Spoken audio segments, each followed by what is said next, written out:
बिस्मिल्लाहिर्रहमानिर्रहीम। पंजाबी लफ्ज़ वट की वुसअत। एक अंग्रेज को पंजाबी सीखने का बहुत शौक था। किसी ने उसे बताया कि चक नंबर 136 के कदीम बुजुर्ग बाबा बख्शी पंजाबी की बेहतरीन तालीम देते हैं, उनके पास चले जाओ। अंग्रेज ने बस पर सवार होकर 136 चक की राह ली। बस ने इसे जिस जगह उतारा, चक वहां से 1 घंटे की पैदल मुसाफत पर था। अंग्रेज बस से उतरकर चक नंबर 136 की तरफ पैदल चल पड़ा। अभी थोड़ी दूर ही गया था कि उसने देखा कि एक शख्स चारपाई का बांध बना रहा है। अंग्रेज ने पूछा, ओ मैन, तुम क्या करता है? उस आदमी ने जवाब दिया, गोरा साहब, मैं वान वट रहा हूँ। अंग्रेज ने हिसाब लवाया कि ट्विस्ट करने को पंजाबी में वट कहते हैं।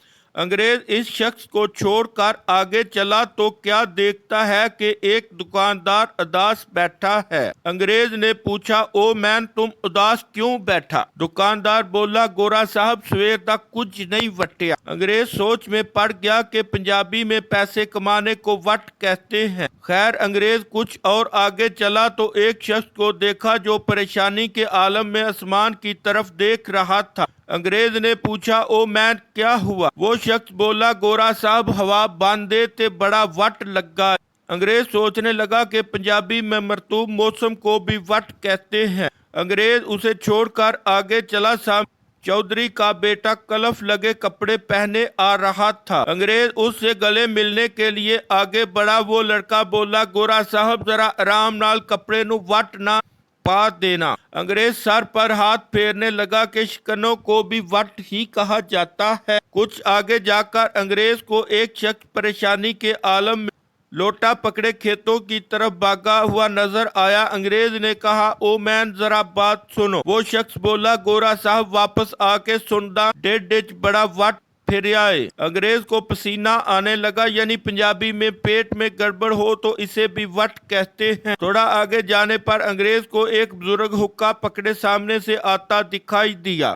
करीब आने पर अंग्रेज ने पूछा, ओ मैन, ये 136 चक कितनी दूर है? वो बोला, वट्टो वट, टुरी जाओ, ज्यादा दूर नहीं है। अंग्रेज को गश आते आते बचा कि पंजाबी में रास्ता भी वट कहलाता है। कुछ और आगे गया तो क्या देखता कि दो आदमी आपस में बुरी तरह लड़ रहे हैं। घोड़ा लड़ाई छिड़ाने के लिए आगे बढ़ा तो उनमें से एक बोला, गोरा साहब, तुसी विच ना आओ, मैं अज एदे वट कट दियांगा। अंग्रेज परेशान हो गया कि किसी की तबीयत साफ करना भी वट निकालना होता है।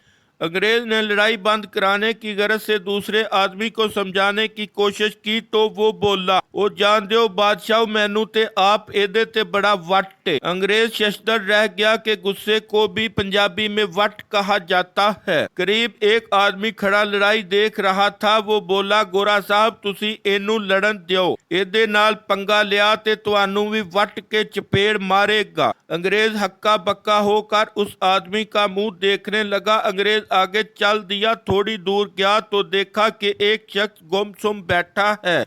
अंग्रेज ने पूछा, ये आदमी किस सोच में डूबा है? जवाब मिला, गोरा साहब, ये बड़ा मीसना है, ये डर वट के बैठा है।